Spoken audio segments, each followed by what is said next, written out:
All right, so welcome to another one for Al Cuerpo Boxing, which means to the body. So let's get with it. Let's talk some boxing. So we had just finished last week the Crawford versus Madrimov main event, I should say overall card, in which Turki Al-Sheikh did big things with his whole Riyadh season propaganda, if you will. Went ahead and got some sort of Hall of Fame trophy or some sort of award, from the boxing industry. And a lot of people are having mixed thoughts on just how these Riyadh season events are being done in the States, that being too long or, I don't know, just weird things going on. But whatever, that's all past. That was last week. So here we are this week with the initial press conferences from Canelo Alvarez and Edgar Berlanga, whom I believe did New York and then Los Angeles. Some pretty good pressers to start off the bat, right? And so for those of you that don't know, we've got the co-main of Erislandy Lara versus Danny Garcia, which I did a pretty good video on that. Go ahead and check it out so you can learn a little bit about the history of, or I should say the revival of Puerto Rican boxing in general. Because actually, as far as what's on paper, circumstances favor Danny Garcia more than Edgar Berlanga. And just a quick recap, should Danny Garcia win against Lara, he will actually be the third in Puerto Rican history. Yeah, I know there's a lot of, debate whether or not Danny's Puerto Rican or not. It's just stupid topics I don't want to go through, just a bit boring. If you know, you know. But anyways, Danny will come into the ranks of Felix Trinidad and Miguel Cotto in winning a belt at 160 pounds. So keep that in mind, fellas, okay? So that we have that co-main, and I believe also on the card we got Caleb Plant versus, I forgot his name, is Macumbi, right? If I'm saying that correctly. That is on the event. And then finally we have, I guess I'll have to relive that. I forget who else is on the card. But from what I know last week, or last couple of weeks, it's been Canelo Alvarez versus Berlanga. And of course, Danny Garcia versus Erislandy Lara. So this past press conferences, and let me just fall back on that. I think this is going to have a pretty good pay-per-view outcome. All right, it's an interesting topic because some of the themes, or I guess some of the topics regarding this event is the whole Mexico versus Puerto Rico, and let's just focus on that for a bit. Okay, if we want to generalize and go back, decades. Just a quick summary. We can go, let's say, from like when Salvador Sanchez fought Wilfredo Gomez, right? That was Mexico versus Puerto Rico. I'm not sure how that was so, I guess, much of a rivalry back then, but it was what it was, right? The best of Mexico versus the best of Puerto Rico. And then the next jump would have been, I guess, Chavez versus Camacho, right? And we're talking about like just marketing hype, okay, within the States. And that was back in the 80s. So we have Chavez versus Camacho, or that might have been early 90s. I don't recall. But after that, then that was De La Hoya versus Trinidad. I remember that. That was like, 97? I remember that was I was first year in college back then. Yeah. And then after that, it would have been Canelo versus Cotto, Miguel Cotto, back in 2015, if I recall. 15 or 2016. I think it was 2015. Wow. And that was, of course, at a catch weight, 155 pounds. But nevertheless, it was for Cotto's middleweight strap. So you can see now it's 2024.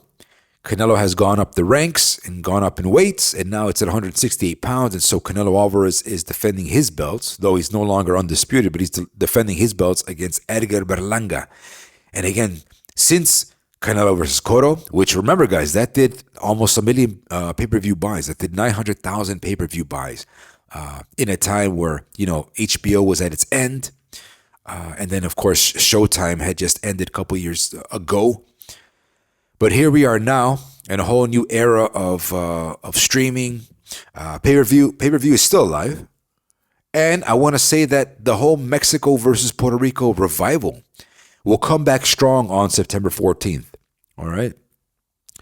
A lot of people don't know that. I see a lot of people complaining about this fight in that, of course, they're focusing, or they want to downplay Berlanga's resume, or they want to say that, they still want to bring up David Benavidez versus Canelo, even though, Benavidez just finished his Gvozdyk fight about a month ago. So there's no way he would have been prepared for September 14th. Right now David is enjoying enjoying his bag, his family. Obviously, he's obviously gained more weight since the fight, and that makes sense because he was not expected to fight anyways in September. So get that out of the picture. There's no way Canelo would have fought David in September, given that the Munguia fight was in the way and the Gvozdyk fight was in the way. We know these things, okay? So don't get confused on what people say as far as the business side or the business side of things, and just Canelo's rotational dates per year. All right, that fight would not have happened. So, anyways, people are bringing up Benavidez, or they're bringing up Berlanga's resume, but what they don't want to acknowledge, even though if you're not Mexican, or if you're not Puerto Rican, or you're not Hispanic, it's understandable. Don't expose yourselves, but it's understandable since it's not culturally related to you. Then it's easy to downplay it, of course, because again, this event is Mexico versus Puerto Rico. It has a healthy lineage, okay, of a theme, and so I predict that this fight will do again 900K. And guys, Tom Brown, Al Heyman, the PBC, the whole gang. That includes Canelo. Now they have also Plant on this card, and that would in theory help boost the pay-per-view buys. Even though I had already said that Danny Garcia and Erislandy Lara are a big boost in this pay-per-view card. Maybe I'll do another video again, like a part 2 of my initial video. But this is a very important card in general. Okay. If there was more hype or focus on Danny Garcia's venture, because the reason why the Danny Garcia hype doesn't get a lot of attention, well, one, because let's focus on Lara. Lara is older. He's not you really can't sell Lara in general. Okay, so we get that. But Danny Garcia's burden, one, he really can't speak Spanish. It's sad, it's unfortunate, but whatever. He can't speak Spanish. And there's a big divide, and trust me, I've seen comments, and I've seen like real-time live opinions on this topic, in that they don't really consider Danny Garcia a Puerto Rican fighter. Believe it or not. Yeah, I know it sounds weird.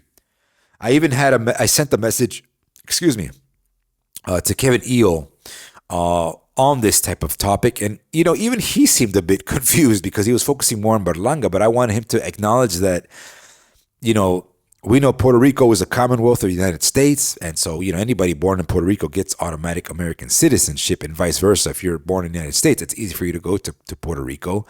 I guess because Danny was born in Philadelphia, most of his, quote, nationality is represented as American. And I'm saying this because if you look at Edgar Berlanga's box red, his nationality is stated as Puerto Rico, even though he was born in the United States. So there's some contradiction. I don't know how BoxRec did that, or maybe it's how they submitted their profile, right? Berlanga's team maybe just put the nationality as Puerto Rican on their behalf, even though it should be American or United States flag. But whatever, you get the point. Puerto Rico and Americanism seems to be synonymous if you know the technical, the protocols of that. So anyways, so again, Danny Garcia, because he can't speak English, and because there's just debate on his whole role as a Puerto Rican boxer, is why this co-main isn't really being pictured the way it should be.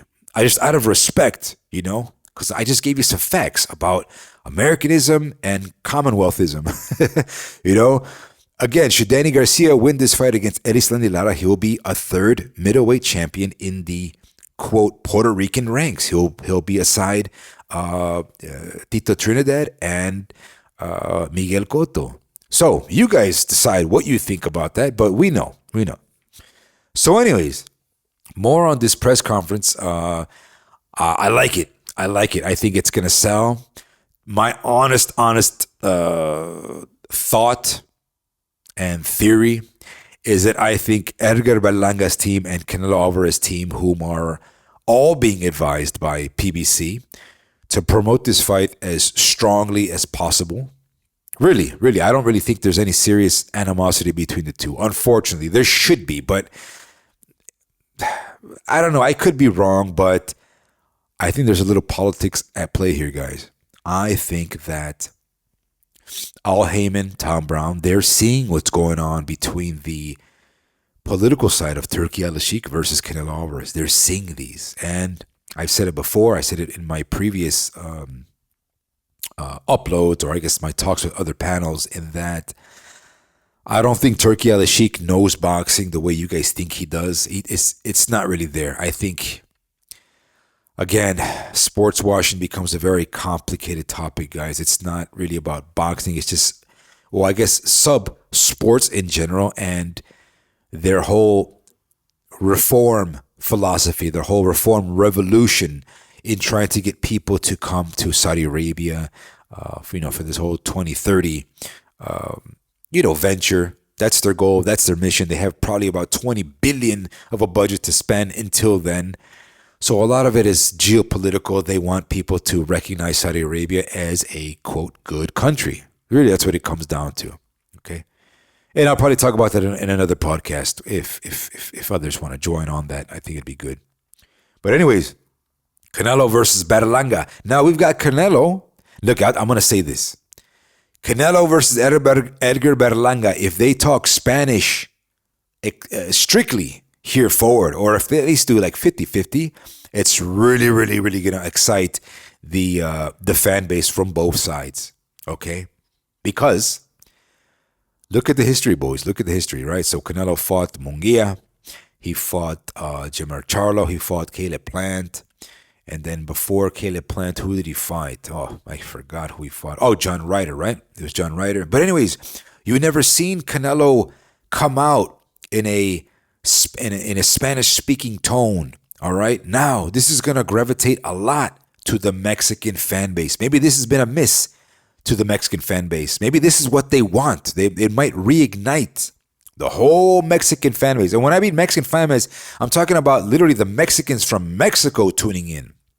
Okay? Because there might be some healthy theory that a lot of the Mexican fans, a lot of the Mexican boxeo fans, they like to hear, obviously through biased culturalism, they want to hear a fighter speak Spanish. They want domestic fights. They want, quote, authentic fights between Mexican fighters. Or who knows, maybe even Mexican fighters expressing themselves in Spanish against American or foreign fighters, right? So you don't really get that with Canelo Alvarez. But now, Canelo Alvarez, he's 34 years old. He's at the limelight post-end of his career. He's making a lot of good money. He is the next puppet to Mayweather, if you will, because he's the second Mayweather, is what he is, So he's the puppet, to Al Heyman.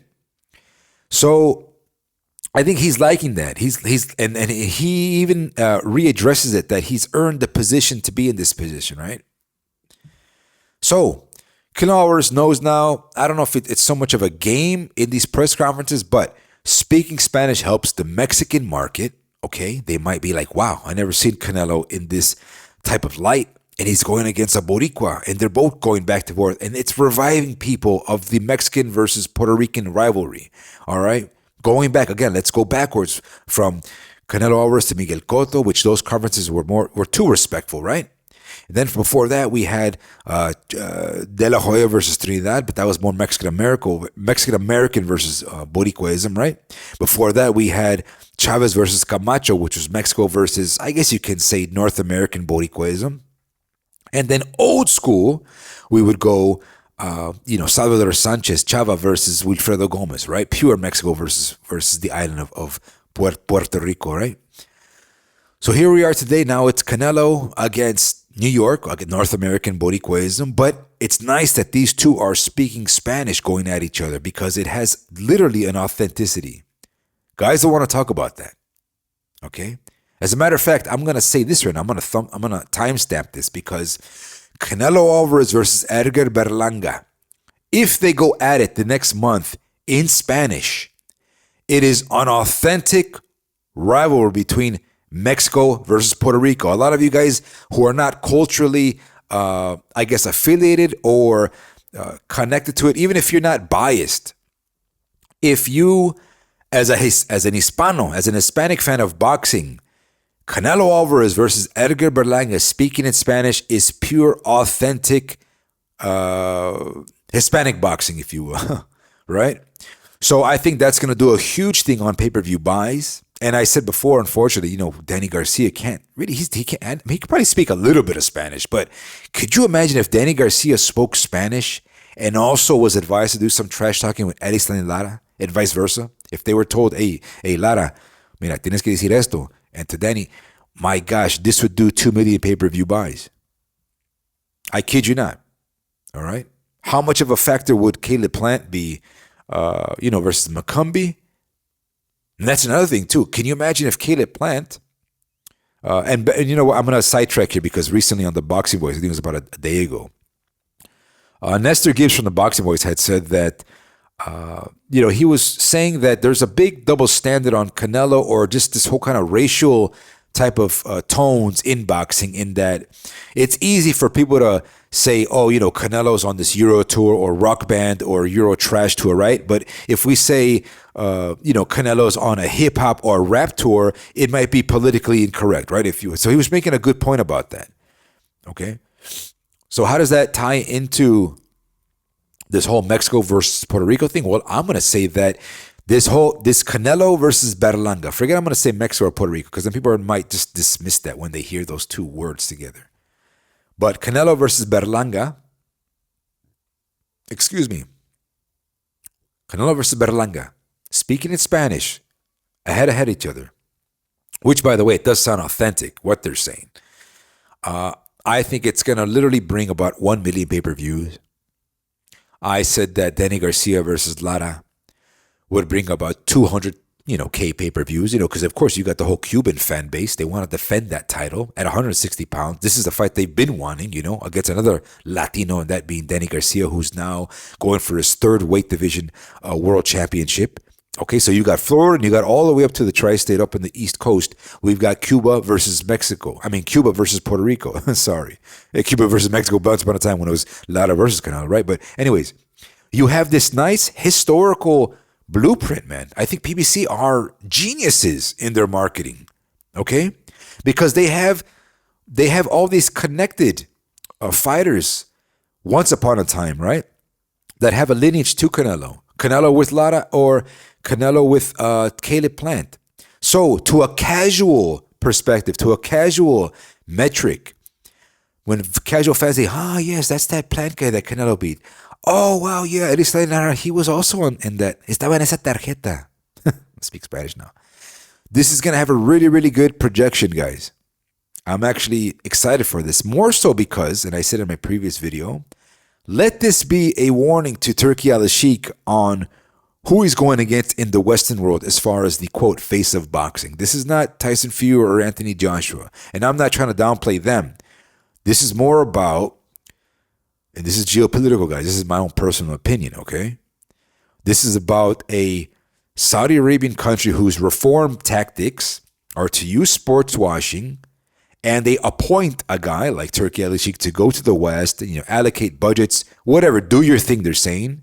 But in the outcome of it, it's about knowledge of boxing. So Turki Al-Sheikh, I think, is going to be humbled eventually going against, Western boxing. What does he know, right? I mean, like I said, he entered 2018.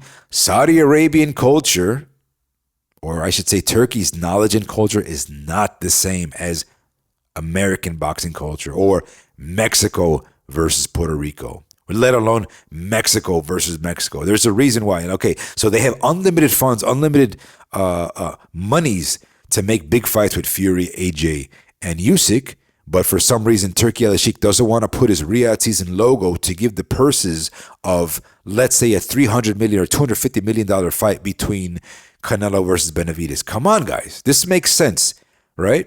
If money isn't a problem, it's out of the question because you already spent those 9 figures on fighters who are from the UK in Saudi Arabia in an attendance where you can't drink alcohol, where your tourists can't drink alcohol, right? Because all this stuff is geopolitical. If you want the Western world to travel to Saudi Arabia to 2030, right? This whole venture of sports watching. Just keep in mind, again, you can't allow sporting fans who are big alcoholic consumers. How are you going to bring them to Saudi Arabia? How are you going to bring the Brits or Europeans to Saudi Arabia with the laws, Again, I'll remind people that we have the new laws in Riyadh in 2024 where diplomats can drink, but that's diplomats. That's a government level. That's not the same as your casual fan or civilian, however you want to call it, tourist that's coming to Saudi Arabia. It's not the same. So I'll just end with that. I think Edgar Berlanga and Canelo Alvarez are going to do more than 1 million pay-per-view buys. It's going to be a great event. Maybe in another video we could talk about the resumes, but I kind of like this because you do have like a little agenda going around where people want to downplay this because maybe it relates to Terence Crawford's alliance with Turki Al-Sheikh, and now Turki Al-Sheikh is a bad guy to Canelo Alvarez. So yeah, whatever. This all simple connected dots kind of crap. Whatever.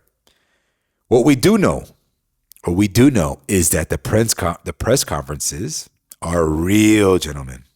Okay, this isn't Crawford versus Madrimov type of quote beef, right? This is Mexico versus Puerto Rico. All right. And guys like Caleb Plant, who are also at the press conference, and they're also seeing the fuel in the fire. Guys, this is going to be a really good event for boxing. I'm excited. So, yeah, for those of us that are biased, Latino boxing fans, and for those of us that know Spanish, this is great. So I'm going to on to the next one. You guys let me know in your comments. Dímelo. And to the next one, Al Cuerpo Boxing, which means to the body, and peace.